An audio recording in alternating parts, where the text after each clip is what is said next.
Hi friends, welcome to talking films. నేను మీ భాను ప్రకాష్. ఈరోజు మనం మాట్లాడుకోబోయేది అక్టోబర్ 6th నాడు రిలీజ్ అయిన తమిళ సినిమా. అది ఇప్పుడు అమెజాన్ ప్రైమ్లో అయితే వచ్చేసింది. 1 month అయిపోయింది కదా, వచ్చేసింది. సినిమా పేరు ఏంద్రా అంటే రక్తం, అంటే బ్లడ్, రక్తం. ఈ సినిమాలో హీరో వచ్చేసి విజయ్ ఆంటోనీ, మన బిచ్చగాడు హీరో. డైరెక్ట్ చేసింది వచ్చేసి సిఎస్ అముదన్. ఇతను ఎవర్రా అంటే మిన్నలే ఉంది కదా, చెలి తెలుగులో అనమాట, మాధవన్ సెకండ్ సినిమా. దాంట్లో లిరిసిస్ట్ ఇతను. ఆ మ్యాడీ అన్న సాంగ్, అతన్ని మ్యాడీ అన్న పేరు తీసుకొచ్చిన సాంగ్ రాసింది ఇతను. అతను సినిమాలు తీసాడు. 3వ సినిమా, ఫస్ట్ సినిమా వచ్చి తమిళ పడం అని తీశాడు. అది మనకి అల్లరి నరేష్ సుడిగాడు అని తీశాడు. దాని తర్వాత తమిళ పడం 2 వచ్చింది. 3వది అది 2010, తర్వాత 2018 అనుకుంటా. ఆ తర్వాత సినిమాకి చాలా గ్యాప్ తీసుకున్నాడు, వచ్చాడు రక్తం.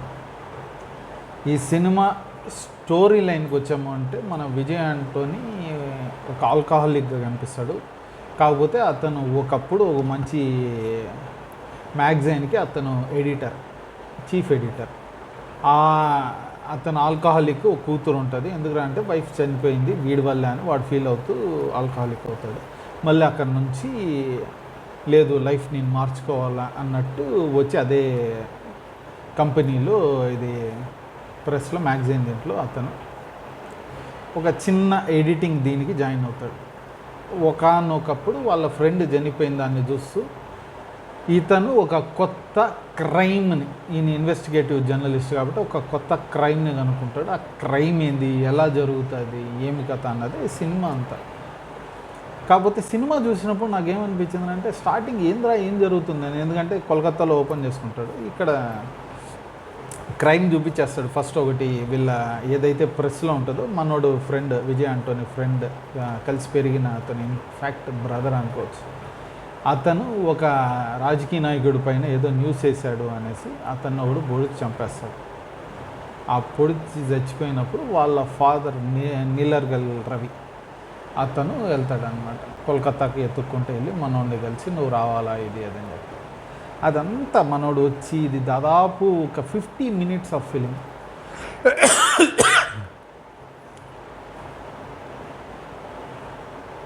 దాదాపు ఒక 50 minutes ఆఫ్ ఫిలిం. ఏంద్రా అంటే కొద్దిగా స్లోగా పోతూ ఉంటుంది. ఏంద్రా, ఏం చెప్పాలనుకున్నాడు, ఏం ఇది చేయాలనుకున్నాడు. మహిమ నంబియార్ సింగిల్ మదర్, కూతురికి డిస్లెక్సియా, ఆమె ప్రాబ్లం లేదో ఉంది. ఆమె వచ్చిన ట్రావెల్ ఏజెన్సీలో ఏదో పనిచేస్తుందో, ఆమె దాంట్లో పార్ట్నర్ ఏదో అన్నట్టుగా చూపించాడు. ఏంద్రా ఆఫీసు కొద్దిగా వెరైటీగా ఉంది అని అనిపిస్తూ ఉంటుంది. ఆ తర్వాత నుంచి మెల్లిగా ఇదవుతుంది. ఇక్కడ నివేదిత శ్వేత కూడా ఒక మంచి ఎడిటర్ రోల్ అదే మ్యాగజైన్లో ఉంటుందన్నమాట. అక్కడి నుంచి స్టార్ట్ అయ్యి వెళ్ళిన తర్వాత 52nd minute దగ్గర ఆల్మోస్ట్ ఆల్ ఇంటర్వెల్ పాయింట్, అది కొద్దిగా నీట్గా ఓపెన్ చేస్తారు ట్విస్ట్. అక్కడి నుంచి సెకండ్ హాఫ్ అంతా చాలా నీట్గా పోతుంది. సెకండ్ హాఫ్ చాలా ఇంట్రెస్టింగ్గా పోతుంది. ఫస్ట్ హాఫ్ మనకి చూసామంటే 50 minutes దగ్గర కొద్దిగా లెట్ డౌనే అనిపించాలి. ఎందుకంటే మనం కొద్దిగా కూర్చొని ఏందో చూద్దాం కానీ ఏందో తీసాడు విజయ్ ఆంటోనీ. పనికిమాలిన సినిమాలు అయితే తీయడు, ఏదో ఒకటి కథ ఉండాలా అని మటుకు మనకి నమ్మకంతో అయితే కూర్చున్నా. దాని తర్వాత వెళ్ళి ఆ ఇంటర్వెల్ తర్వాత నుంచి సెకండ్ హాఫ్ బాగుంది. అసలు అది ఏం బాగుంది మనం చెప్పామంటే అక్కడ మీకు ట్విస్ట్ రివీలింగ్ కానీ ఇది కానీ మిస్ అవుతుంది. కానీ ఆ దీంట్లో కూడా పాజిటివ్స్ చెప్పుకోవాలంటే విజయ్ ఆంటోనీ పర్ఫార్మెన్స్ చాలా బాగా చేశాడు. ఆ డ్రంకర్ దగ్గర నుంచి మనకి ఆ బయటకు వచ్చిన ఇదంతా కూడా బాగుంది. అండ్ మహిమ నంబియార్, ఆమె యాక్చువల్గా అద్భుతమైన ఆర్టిస్ట్. నేను చాలా బాగా ఇష్టపడే ఆర్టిస్ట్. మన తెలుగుకి ఎందుకో రాలేదు. మేబీ ఆమె ఎక్కువ యాక్షన్ ఓరియంటెడ్ చేసి, నేను ఎక్కువ గ్లామర్ చేయలేదని అందువల్ల రాలేదేమో తెలియదు. కానీ అద్భుతమైన ఆర్టిస్ట్. ఆమె కొన్ని సీన్స్ చేస్తుంది. ఒక సీన్లో ఆల్మోస్ట్ సెకండ్ హాఫ్లో మహిమ నంబియార్ విజయ్ ఆంటోనీ కలుస్తారు. మహిమ నంబియార్ వాళ్ళు ఇంట్లో ఆ కాన్వర్జేషన్లోనే ఒక తెలియని యారోగెన్స్, ఇది చాలా బ్యూటిఫుల్గా అనిపించింది. చాలా బాగా పిక్చరైజ్ కూడా చేశాడు. ఆమె నివేదిత శ్వేత కూడా ఒక మంచి ఎడిటర్, ఆ రోల్ కూడా బాగా చేసింది. ఉన్నోళ్ళందరూ అద్భుతంగా అయితే టప సినిమాకి ఏమేం చేయాలో అంత అద్భుతంగా అయితే చేసి పెట్టారు. దానికి తోడు సినిమాటోగ్రఫీ చాలా బాగుంది. అండ్ మ్యూజిక్ మ్యూజిక్ కూడా బాగుంది, ఎడిటింగ్ కూడా మనకి పర్ఫెక్ట్గా అనిపించింది. కొద్దిగా నెగిటివ్లో ఏంద్రా అంటే మనకి రైటింగ్ ఇంకొద్దిగా బాగా రాసుకొని ఉంటే బాగుంటుందేమో అని ఒకటి అనిపించింది. అందులో ఇది న్యూ కైండ్ ఆఫ్ క్రైమ్ చేసినోడికి కూడా తెలియదు క్రైమ్ వాడే చేశాడు, కానీ వేరే వాళ్ళు వీడిని ఇన్ఫ్లుయెన్స్ చేసి చేయించాడని, ఆ కైండ్ ఆఫ్ స్టోరీ ఆ విధంగా బాగా రాసుకున్నాడు. కానీ దాని తర్వాత ఏంద్రా అంటే కొద్దిగా ఎస్సకు అనిపించిండేది ఇక్కడ, అది ఓపెన్ చేసి వీడు పట్టుకునే దగ్గర ఇంకొద్దిగా డీటెయిల్గా నీట్గా ఉంటే బాగుంటుందేమో అన్నట్టుగా అనిపించింది. కొద్దిగా ఓకే అటు ఇటుగా వెళ్ళిపోయాడు. ఆ పైన ఎట్ట జరిగింది అంటే ఆ సినిమాటిక్ లిబర్టీ తీసుకొని వెళ్ళిపోయాడు. ఇంకొద్దిగా డీటెయిల్గా వెళ్ళి ఉంటే ఇంకా బాగా ఇంట్రెస్టింగ్ అనిపించింది ఉండేది. కానీ ఒక మంచి వర్త్ వాచ్ ఫిలిం. ఇప్పుడు థియేటర్లో లేదు, అమెజాన్ ప్రైమ్లో ఉంది. చూడలేదు అంటే మటుకు ఇది నా స్ట్రాంగ్ రికమెండేషన్. ఈ వీకెండ్ అయితే అన్న కూర్చొని చూడండి, లేదా కుదిరితే మీరు ఈ వీడియో ఎప్పుడు చూసారో అప్పుడు వెళ్ళి చూడండి. మీకే నిజంగా మంచి సినిమా చూసారా అనిపిస్తుంది. ఇది హ్యాపీగా ఫ్యామిలీతో కూర్చొని చూడదగ్గ సినిమాని. ఎట్లాంటి పనికిమాలిన డైలాగ్స్ కానీ ఒక పనికిమాలిన సీన్లు కానీ ఏం లేవు, పెద్ద రొమాన్స్ అవి కూడా ఏం ఉండదు, అంత నీట్గా ఉంటుంది. ఒక మంచి క్రైమ్ ఇన్వెస్టిగేటివ్, ఈ జర్నలిజం ఈ క్రైమ్ పైన ఉన్న ఇదే ఉంటుంది. మనం కో చూసినప్పుడు అది పొలిటికల్ ఒక రకంగా పోయి ఉంటుంది.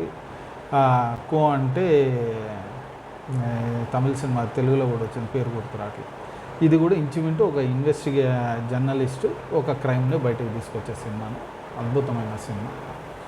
థియేటర్లో ఎందుకు ఆడలేదురా అంటే మేబీ ఇతని సినిమాలు బాగా ఆడట్లేదు కాబట్టి ఎవరు సినిమాకు పోనందువల్ల వర్డ్ ఆఫ్ మౌతే అసలు బయటికి రాలేదనుకుంటా.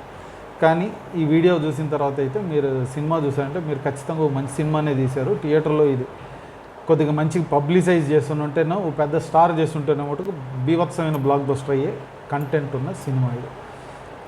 సో ఇది ఇంత ఇదిగా ఒత్తేందుకు చెప్తున్నానంటే మీరు సినిమా చూస్తే మీకు అర్థమవుతుంది. ఈ మూవీ గురించి మనం ఇంత మాట్లాడుకోబోయేది. నెక్స్ట్ వీడియోలో మనం ఇంకో మూవీ గురించి కానీ వెబ్ సిరీస్ గురించి కానీ మాట్లాడుకుందాం. అప్పుడు దాకా ఈ వీడియో మీకు నచ్చిందంటే లైక్ చేయండి, ఇంకా నచ్చిందంటే మీ ఫ్రెండ్స్తో షేర్ చేసుకోండి. కానీ ఇలాంటి మంచి రికమెండేషన్స్ కావాలంటే మటుకు మీరు మర్చిపోకుండా కింద ఉన్న సబ్స్క్రైబ్ బటన్ క్లిక్ చేయండి. అలాగే పక్కన ఉన్న బెల్ ఐకాన్ కూడా క్లిక్ చేశారంటే మా వీడియోస్ మీకు ఆన్ టైంలో వచ్చి చేరుతాయి. ఇది పదే ఎందుకు చెప్తున్నాను అంటే ఈ వీడియో చూస్తున్న వాళ్ళంతా 99% మంది మీరు అస్సలు సబ్స్క్రైబ్ అనేది చేయట్లేదు. సో అంత వచ్చేటోళ్ళు కొత్త ట్రాఫిక్ వస్తున్నారు, చూసి వెళ్ళిపోతున్నారు. బాస్ మీకు నచ్చిందంటే సబ్స్క్రైబ్ చేయండి. మీకు పెద్ద ఖర్చు అయ్యేది ఏం లేదు, 2 సెకండ్ల పని కింద పెంచి కన్ను నొక్కితే సరిపోయేది. ఇది దానివల్ల మాకు యూట్యూబ్ వచ్చి వీళ్ళు ఏదో కష్టపడుతున్నారు బాగానే ఉంది ఛానల్ అని ఇంకో 10 మందికి చెప్తుంది. మేము గ్రో అయ్యేకి బాగుంటుంది. మా కష్టానికి తగ్గ కొద్ది గొప్ప ఫలితం అయితే అనుభవిస్తాము. మాకు ఆ ఇంట్రెస్ట్ వస్తుంది, ఓకే గ్రో అవుతున్నారు, జనాలు చూస్తున్నారు, నచ్చుతున్నారు అనేసి మాకు అనిపిస్తుంది. అందుకని ఇది మళ్ళీ చెప్పేది. సో దానికి మించి అయితే ఇంకేం లేదు. మీరు ఆల్రెడీ ఈ సినిమా చూసారంటే మీకేమనిపించింది, ఎలా అనిపించింది అన్న మీ వ్యూస్ కింద మీరు కామెంట్స్లో రాయొచ్చు. ఇంకో వీడియోలో కలుద్దాం. Bye and thank you.